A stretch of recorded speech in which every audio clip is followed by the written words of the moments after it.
नमस्कार,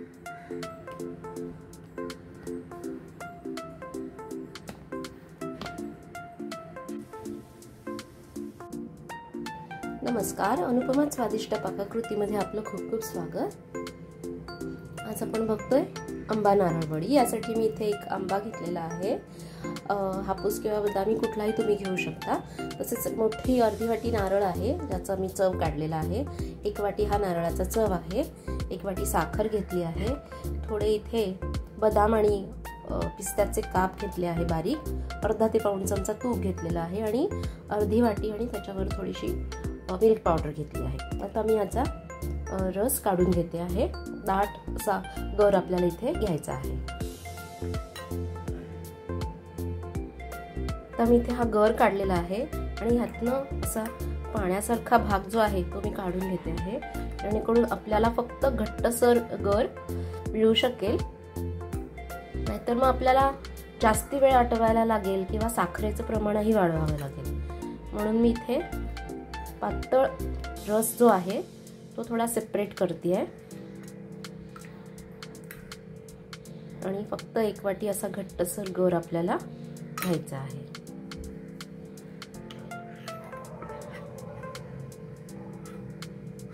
हापूस असेल तर हापूसला एवढे तंतू असत नाही, त्यामुळे मी आज हे मिक्सर मधून काढून घेते।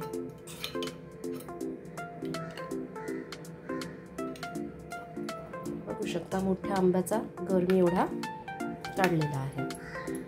तर आता प्रथम मी खोबरं आणि साखर हे मिक्सर मध्ये घालून घेते।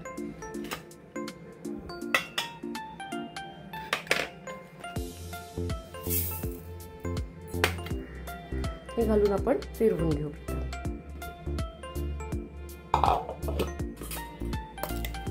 असं हे खोबरं पण छान वाटलं गेलंय बारीक। आता ह्याच्यातच आपण हा आंब्याचा गर घालणार आहोत, जेणेकरून एकसारखं स्मूथ हे मिश्रण होऊन जाईल। आणि हे 1-2 मिनिटांसाठी फिरवून घेते।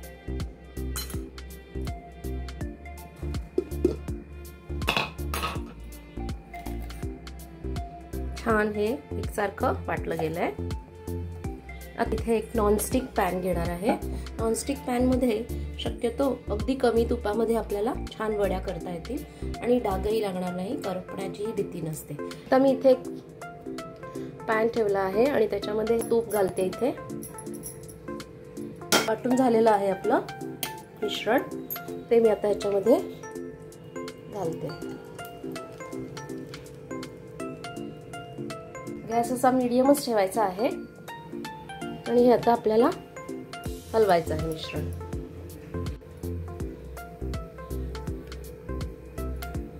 साखर पण विरघळायला वेळ लागणार नाही आता, कारण की आपण वाटून घेतली आहे। साखर, नारळाचा चव आणि आंबा हे तीनही आपण आता हे 5 ते 7 मिनिटं मीडियम गॅसवर सगळं हलवत राहायचं आहे। हे मिश्रण इथे गरम होते तोपर्यंत मी इथे तूप लावून घेते या प्लेटला, कारण की मिल्क पावडर घातल्यावरती लगेच हे घट्ट व्हायला लागेल आणि मग आपल्याला तेव्हा पटकन वडीचं मिश्रण अशा या ठिकाणी ओतून देता येईल। आता लगेच हे अगदी 2 ते 3 मिनिटातच हे मिश्रण घट्ट व्हायला लागलंय। आता मी इथे ही मिल्क पावडर घालते।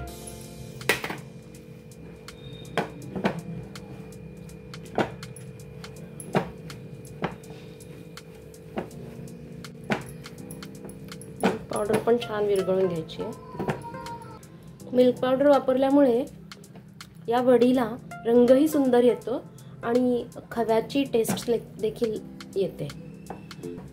आता तेल सुटेपर्यंत हे मिश्रण असंच मंद गॅसवर हलवत राहायचे। अगदी 5 ते 7 मिनिटातच हे मिश्रण असं घट्ट व्हायला लागलंय आणि सुट्ट पण होतंय थोडं थोडंसं। अजून एक 5 मिनिटं आपल्याला लक्ष देऊन हे करायला लागेल। याचा एक संध गोळा होईल तोपर्यंत हे आपल्याला हलवत राहायचं। आता हे आपण हलवतोय तर इथे हे बुडबुडे दिसत आहेत, म्हणजे ही खूण आहे की याला आता जाळी थोडीशी फुटायला सुरुवात झालेली आहे। अगदी 1 ते 2 मिनिटातच हे मिश्रण असं एक सलग सुट्ट होऊ लागेल. त्या स्टेजला आपल्याला हे प्लेटमध्ये काढून घ्यायचं. दुसरी खूण म्हणजे हे थोडंसं इझिली सुट्ट व्हायला लागतं. म्हणजे इतका वेळ ते थोडंसं चिटकून होत असतं, पण आता हे इझिली सुट्ट व्हायला लागतंय. अशा प्रकारे हे मिश्रणाला आता चकाकी आली आहे. ते त्याचं तूप असं सुटायला लागलं आहे. एकूण बरोबर 10 मिनिटं झाली आहेत सुरुवातीपासून, आणि 10 मिनिटांमध्ये हे असं गोळ्यासारखं मिश्रण तयार झालं आहे. हे मी आता इथे काढून घेते. पसरवून घ्यायचं आपल्याला. त्याच्यावर आपण आता वेलची पावडर, केशर आणि ड्रायफ्रुट्सचे काप्यांनी डेकोरेट करूया. हे मी असं एकसारखं करून घेते. त्यात आपल्याला वेलची पावडर आणि केशर घालायचं आहे. पिस्ता व बदाम, काजू याचे जे तुकडे आहेत ते मी इथे घालते.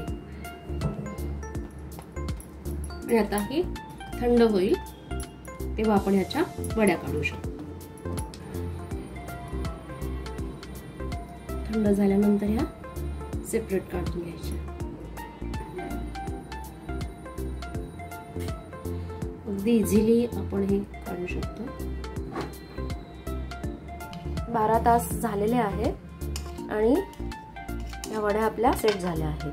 उन्हाळ्यामध्ये ह्या वड्या पटकन होऊ शकतात, पण सध्या पावसाळ्याचे दिवस असल्यामुळे जास्ती वेळ लागू शकतो. शिवाय इथे मी जरा साखर कमी प्रमाणात वापरली आहे. मला जास्ती गोड नको होत्या म्हणून. तुम्हाला हवं असल्यास तुम्ही साखरेचं प्रमाण थोडं वाढवू शकता, ज्यामुळे मग पटकन अजून सेट व्हायला मदत होईल. वड्या अशा प्रकारे ह्या आंबा नारळ वड्या तयार आहेत. छान खुसखुशीत अशी ही आंबा नारळ वडी तयार झाली आहे.